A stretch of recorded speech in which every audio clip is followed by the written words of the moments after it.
Bonjour à tous les amis, j'espère que vous allez bien. On est arrivé ce matin pour les Falls d'Iguaçu. Alors, Iguaçu Falls, ça se dit Cataratas de Iguaçu. voilà, et on veut aller côté brésilien. Alors, ce qu'il faut savoir, c'est que depuis Foz do Iguaçu, le bus, terminal de bus. eh ben, on peut pas y aller directement, ou en tout cas, on n'a pas trouvé. Et donc, il a fallu aller à Central Station. Enfin, c'est près de Central. Et donc là, c'est un point où il y a plein de bus. Et c'est plutôt au nord de Central.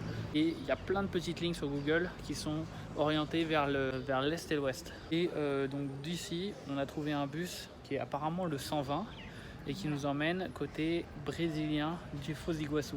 Pour 5 reais par personne. Voilà, pour 5 reais. Sachant qu'on a, pour aller au central, il y avait des bus qui étaient à normalement 5 reais. D'après les locaux avec qui on n'avait pas pu parler. Mais on ne s'est pas forcément bien débrouillé et on a pris un bus qui était à 12 reais par voilà. personne. 12 reais par personne. Donc voilà, on a payé 24, donc on s'est fait un peu avoir. Ils demandent toujours du cash pour les bus. Ouais, les bus sont tout le temps en cash et nous on n'avait pas de cash. Le parc on sait pas, on vous dira plus Le tard. parc on sait pas, on va voir ça. Et j'espère qu'ils acceptent la carte, mais c'est pas sûr. Je sais pas comment, j'espère qu'on va se retrouver devant le parc et pas pouvoir payer. Hey les amis, j'espère que vous allez bien. On vient d'arriver donc du coup à Iguaçu Falls côté brésilien. On va payer à une machine, donc c'est que par carte, donc on peut pas payer par cash. On avait peur de pas pouvoir on avait peur de pas pouvoir payer par carte. Par carte effectivement, et on peut payer uniquement que par carte. C'est bon de savoir aussi ça. Et donc ça coûter, ça coûte en fonction de notre nationalité, si j'ai bien compris.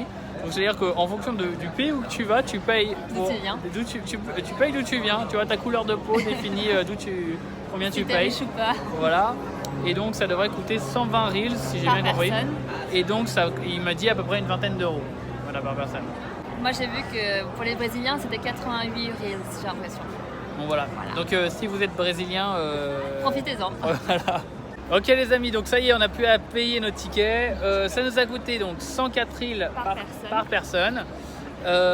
Et donc finalement c'est un peu moins d'argent que j'avais prévu. 104 reais. 120 ils nous avaient dit, mais pour la France donc c'est 104. Après on sait pas comment ils choisissent voilà, les prix, mais il y avait une grande map, plein de... Il faut dire ta nationalité et vraiment c'est par pays. Le prix décidé. Il y avait plein de pays différents et donc c'est en fonction de ton pays. Et tu as une heure qui est définie. Donc là, nous, on vient d'arriver. On est arrivé à 10h30 et le prochain spot, il est à 11h30, sachant qu'aujourd'hui, c'est un peu spécial. C'est un jour férié au Brésil et donc il y a plus de monde que d'habitude. Et voilà, du coup, on va attendre 30 minutes. Pour faire la queue. Après, se mettre dans la queue, attendre 30 minutes et pouvoir y accéder. On est arrivé 8h ce matin et on va pouvoir rentrer à 11h30 au Fall. C'est un spot qui prend du temps à aller.